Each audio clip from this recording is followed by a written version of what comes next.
दोस्तों आपका स्वागत है हमारे channel Kushwaha sir official classes में। आज हम देखेंगे क्षारक के बारे में, उसकी फुल डिटेल। आज पूरा क्षारक को कंप्लीट कर लेंगे। कल हमने अम्ल को कंप्लीट किया।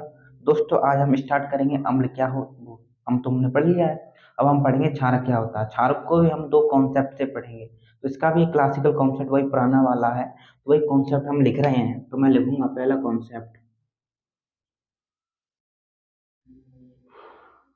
पहले कॉन्सेप्ट से हम पढ़ेंगे क्षार क्या होता है दोस्तों। तो क्षार क्या होता है, क्षार के पहले पॉइंट की हम बात करते हैं। क्षारक वे होते हैं जिनमें क्या होते हैं, पहले कॉन्सेप्ट के अनुसार निम्नलिखित अभिलक्षण होते हैं। तो दोस्तों अब हम देखते हैं कॉन्सेप्ट फर्स्ट के अनुसार क्षारक के अभिलक्षण क्या देखेंगे हम दोस्तों। निम्नलिखित अभिलक्षण देखेंगे। क्या देखेंगे दोस्तों, अभिलक्षण।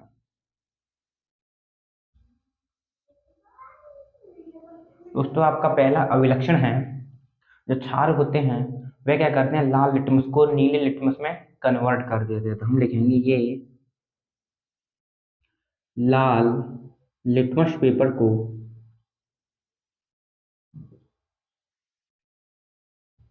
नीले लिटमस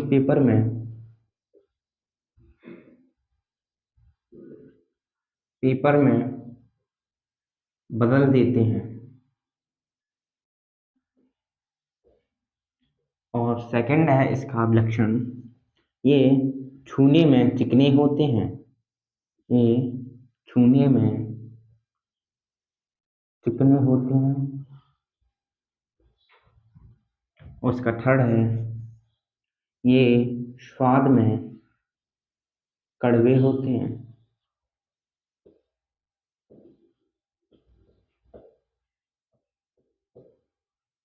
और दोस्तों थर्ड फोर्थ पॉइंट की बात करें हम, कुछ क्षारक हमारे ऐसे होते हैं जो धातु से क्रिया करके हाइड्रोजन गैस छोड़ते हैं। तो लिखेंगे हम कुछ क्षारक धातुओं से क्रिया करके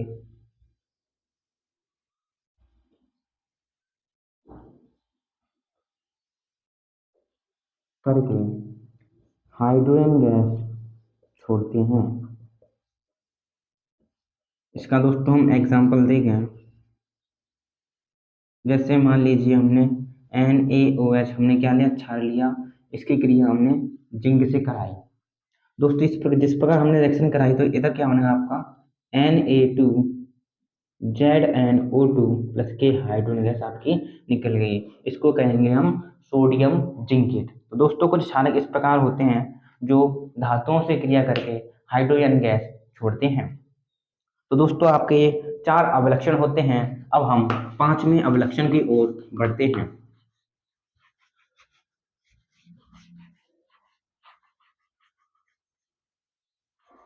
तो दोस्तों हमारा पांचवा अभिलक्षण यह है, जो कुछ क्षारक होते हैं, हमने पूर्व वीडियो में पढ़ा था, क्षारक अम्ल के साथ अभिक्रिया करके लवण और जल देते हैं, और यह अभिक्रिया उदासीनीकरण अभिक्रिया कहलाती है। तो हम दोस्तों 5 पॉइंट लिखेंगे। जो क्षारक होंगे हमारे, क्षारक अम्ल के साथ रिएक्शन करके लवण प्लस जल देंगे। क्या देंगे दोस्तों, लवण प्लस जल देंगे।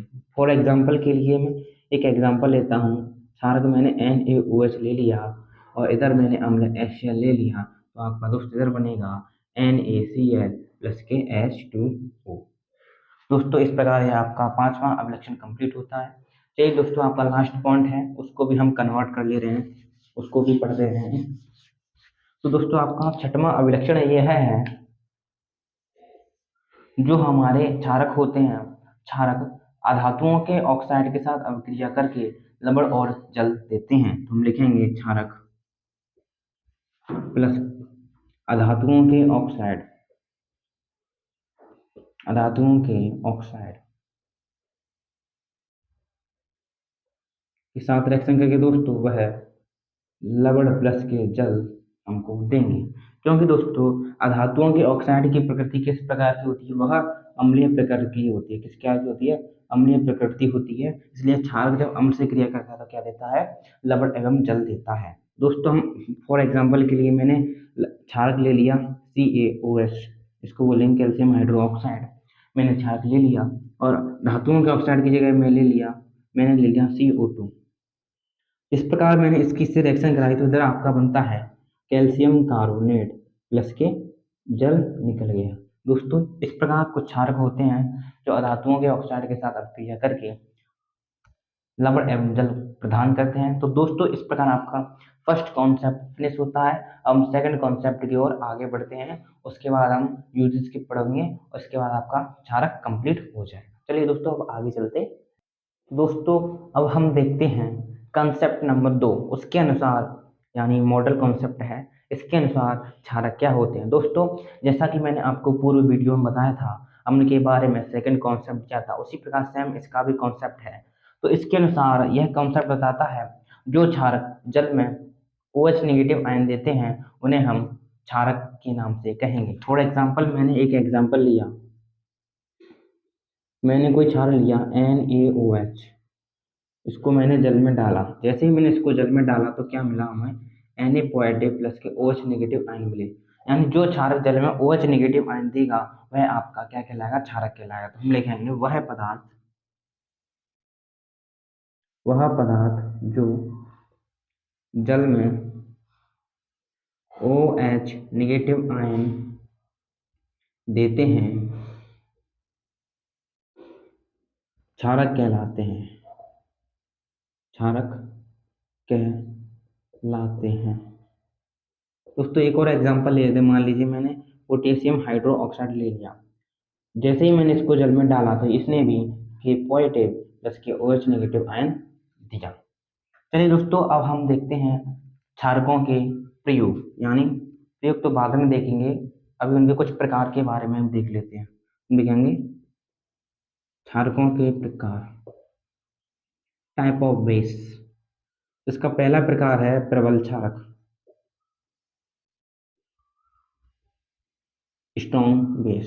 दोस्तों प्रबल क्षारक क्या होता है, प्रबल क्षारक वह होता है जो जल में कंप्लीटली OH नेगेटिव आयन दे, उसे हम क्या कहेंगे, प्रबल क्षार कहेंगे। तो हम लिख देंगे वह क्षारक जो जल में संपूर्ण रूप से OH नेगेटिव आयन देते हैं, प्रबल क्षारक कहलाते हैं।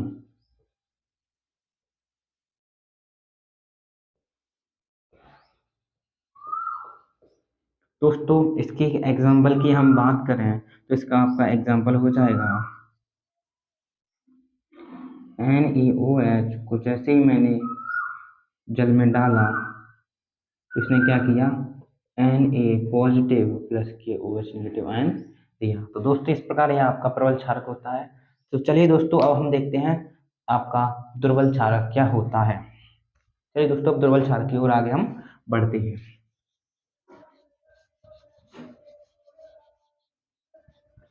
दोस्तों अब हम देखते हैं दुर्बल क्षारक क्या होता है।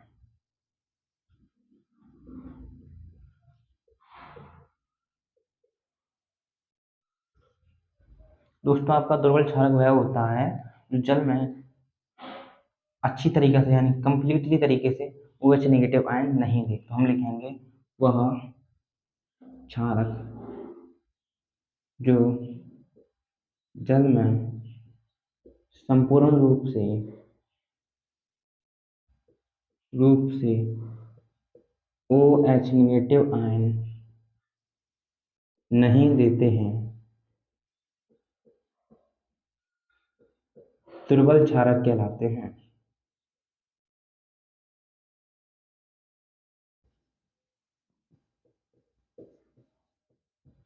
दोस्तों यह इस प्रकार आपके दुर्बल क्षारक की डेफिनेशन होती है।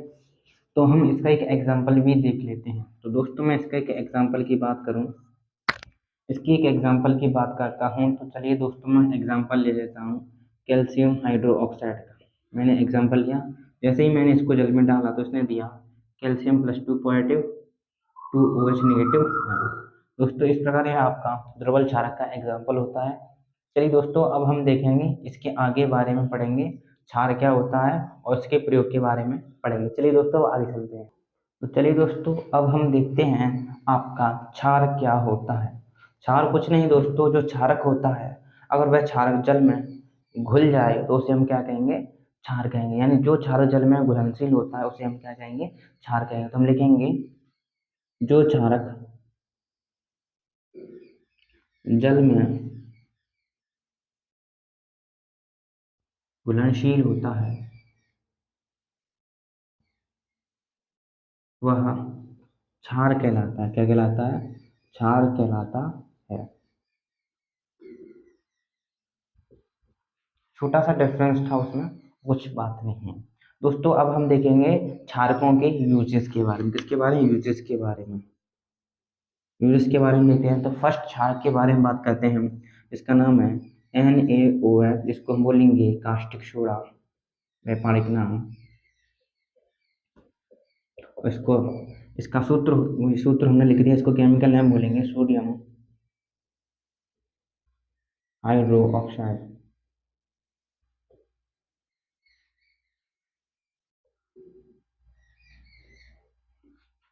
दोस्तों इसका फर्स्ट यूज है, जो NaOH है यानी कास्टिक सोडा है, इसका प्रयोग हम साबुन बनाने में करते हैं। किसमें करते हैं, साबुन बनाने में। हम लिखेंगे इसका प्रयोग साबुन बनाने में किया जाता है। साबुन बनाने में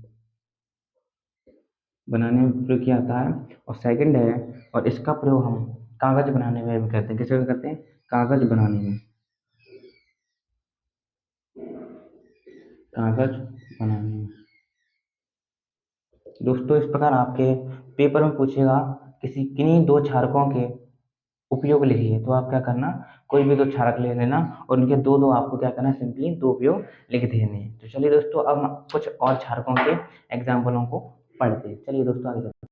दोस्तों अब हम सेकंड क्षारक के प्रयोग के बारे में बात करते हैं, जिसका नाम है आपका, जिसका दोस्तों आपका नाम है, दोस्तों आपको दिखाई नहीं दे रहा है मेरे ख्याल से, उसको मैं नीचे लिख देता हूँ, जिसका नाम है MgOH। क्या है दोस्तों, MgOH, जिसको हम बोलते हैं मैग्नीशियम हाइड्रो ऑक्साइड। नाम लिख देते हैं हम इसका, magnesium magnesium hydro oxide, magnesium hydro oxide. तो दोस्तों ये इसका प्रयोग किस में किया जाता है, इसका प्रयोग इनो बनाने में किया जाता है। किसमें किया जाता है, इनो बनाने। तुम लिखेंगे इसका प्रयोग किसमें करते हैं, इनो बनाने में। और सेकंड इसका यूज है, इसका प्रयोग प्रति अम्ल के रूप में भी किया जाता है। किस में किया जाता है, प्रति अम्ल के रूप में, प्रति अम्ल के रूप में भी इसका प्रयोग किया जाता है। थर्ड क्षारक की हम बात करते हैं, जिसका नाम है कैल्शियम हाइड्रो ऑक्साइड। क्या बोलेंगे हम, कैल्शियम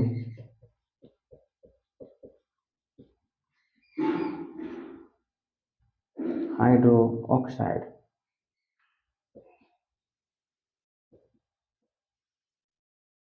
कैल्शियम हाइड्रो ऑक्साइड। तो दोस्तों इसका प्रयोग हम किस में करते हैं, दोस्तों इसका प्रयोग हम सफेदी करने में करते हैं। किस में करते हैं, सफेदी करने में। तो हम लिखेंगे किसमें करते हैं, सफेदी करने में। और जो सफेदी होती है, सफेदी में चमक, आपने देखा होगा दोस्तों, ये सफेदी में चमक होती है, कुछ इसमें पक्षाघात आती है। ऐसा क्यों होता है दोस्तों, क्योंकि जो हमारे ये कैल्शियम हाइड्रोक्साइड है, ये क्या करता है, दीवार पे चिपटा हुआ है, ये आपकी CO2 से क्या कर लेता है, रिएक्शन कर लेता है और क्या देता है हमको, कैल्शियम कार्बोनेट प्लस के जल देता है। इसी के कारण हमारे में दोस्तों क्या होती है, इसका नाम है कैल्शियम कार्बोनेट। इसी की वजह से हमारी दीवारों पर क्या आती है, चमक आ जाती है। तो हम लिखेंगे जो सफेदी में चमक होती है, कैल्शियम कार्बोनेट के बनने के कारण आती है। तो दोस्तों इस प्रकार आपका क्षार पूरी तरीके से कंप्लीट से फिनिश हो चुका है।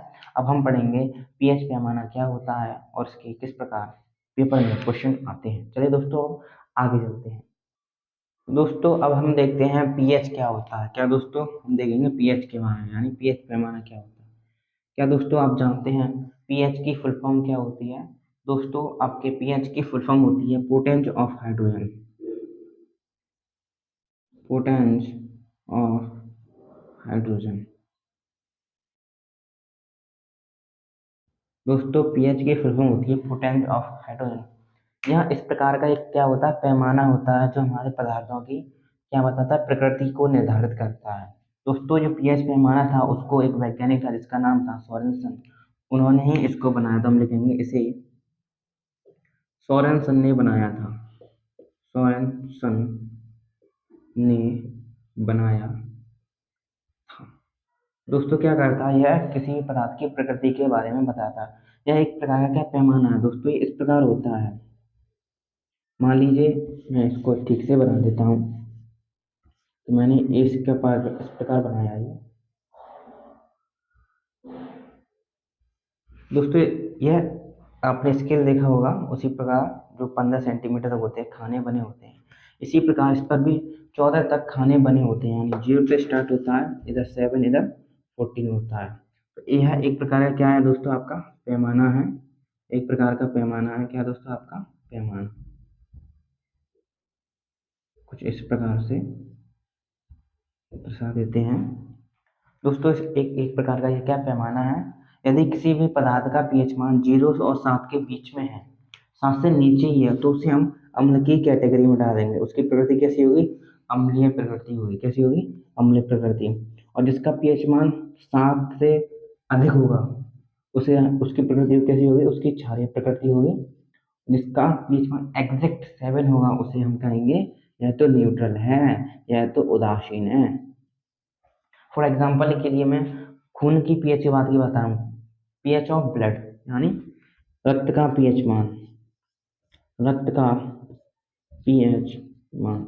दोस्तों आपका रक्त का पीएच मान होता है 7.4। इसका पीएच मान कितना, 7 से अधिक है, तो हम कहेंगे इसकी प्रकृति हल्की सी क्षारीय है। एक और की बात करते हैं हम लेमन जूस की। किसकी बात करें, लेमन जूस, लेमन जूस। तो इसकी इसका दोस्तों पीएच मान होता है 2.5, यानी इसका पीएच मान कितना है, 7 से नीचे है, इसलिए हम कहेंगे इसकी प्रकृति कैसी है, अम्लीय प्रकृति का है। दोस्तों किस प्रकार की प्रकृति है, अम्लीय प्रकृति का। दोस्तों आपका एक वाटर होता है जिसका नाम है शुद्ध वाटर या प्योर वाटर, शुद्ध जल। शुद्ध जल का दोस्तों पेपर में पीएच मान पूछ लेता है। शुद्ध जल होता है उसका पीएच मान कितना होता है, 7 होता है। कितना होता है दोस्तों, 7 होता है। इस प्रकार आपको कोई भी दो तीन पदार्थ बता देगा, क्या देगा, कोई पदार्थ दो हैं ए और बी, ए का पीएच मान 5 है और बी का पीएच मान 8 है, तो आपको बताना है कौन अम्लीय है कौन सा क्षारीय है। दोस्तों आप सिंपली बता दोगे, इसका पीएच मान 5 है यानी इसका पीएच मान 7 से कम है, तो ये क्या हो गया, अम्लीय हो गई प्रकृति इसकी। और इसका पीएच मान 8 है यानी 7 से अधिक है, तो इसकी प्रकृति कैसी हो गई, इसकी प्रकृति क्षारीय हो गई। तो दोस्तों चलिए अब हम देखते हैं पीएच जो पैमाना है, पीएच मान का दैनिक जीवन में क्या महत्व है, उसके बारे में अब हम क्या करेंगे, अध्ययन करेंगे। चलिए दोस्तों आगे चलते हैं। तो चलिए दोस्तों अब हम देखेंगे दैनिक जीवन में पीएच का महत्व। तो हम दोस्तों लिखेंगे दैनिक जीवन में, कौन सा मार्कर ले लिया हमने, लिखेंगे दैनिक जीवन में पीएच का महत्व। दोस्तों पहला महत्व ये है पाचन में। किसमें दोस्तों, पाचन में। पाचन में किस प्रकार है दोस्तों, जो हमारे पेट में एसिडिटी हो जाती है वह एससीएल अम्ल की वजह से हो जाती है। तो पेट में क्या हुई, एसिडिटी हो गई है, तो पेट में एसिडिटी को खत्म करने के लिए हम क्या करते हैं, पाक सोडा या बेकिंग पाउडर का बेकिंग सोडा ले लेते हैं, और क्या ले लेते हैं, मिल्क ऑफ मैग्नीशियम का प्रयोग हम कर लेते हैं प्रति अम्ल के रूप में। तो इस प्रकार यह आपका दैनिक जीवन में पीएच का महत्व या पाचन के रूप में। अब हम देखते हैं सेकंड, सेकंड का महत्व है आपका दांतों में पीएच का प्रभाव, दांतों पर पीएच का प्रभाव। तो दांतों पर पीएच का प्रभाव किससे क्या तात्पर्य है, जो हमारे दांतों का पीएच मान है अगर 5.5 से क्या हो जाता है, कम हो जाता है। यदि मुंह का पीएच मान 5.5 से कम हो जाए तो क्या होता है, हमारे दांतों की टूटने की क्या होती है, स्टार्टिंग हो जाती है। अब हमारे दांत टूट रहे हैं और दांतों को टूटने से बचाने के लिए दोस्तों हम क्या करते हैं, टूथपेस्ट का प्रयोग करते हैं। क्यों करते हैं, क्योंकि टूथपेस्ट की प्रकृति होती है क्षारीय, जो क्या करता है, जो दांतों का पीएच मान होता है उसको क्या करता है, बैलेंस कर देता है, जिससे हमारे दांत टूटने से बच जाते हैं। सेकंड है जो हमारे पेड़ पौधे होते हैं उस पर पीएच का प्रभाव है। पेड़ पौधों पर पीएच का प्रभाव। पेड़ पौधों पर पीएच का प्रभाव किस प्रकार है दोस्तों? जो हमारे पेड़ पौधे होते हैं उनको उनके विकास के लिए मृदा कैसी होनी चाहिए? उनके विकास के लिए मृदा उदासीन होनी चाहिए। लेकिन उसकी प्रकृति दो प्रकार की हो सकती है, या तो अम्लीय होगी या तो क्षारीय होगी। यदि उनकी प्रकृति अम्लीय है तो उसको आपको बचाने के लिए क्या करना है? कैल्शियम ऑक्साइड का प्रयोग करना है। यदि उसकी प्रकृति क्षारीय है तो उसको उदासीन बनाने के लिए हम क्या करते हैं? जिप्सम का प्रयोग करते हैं। दोस्तों इस प्रकार आपका यह थर्ड दैनिक जीवन में पीएच का महत्व हो जाता है।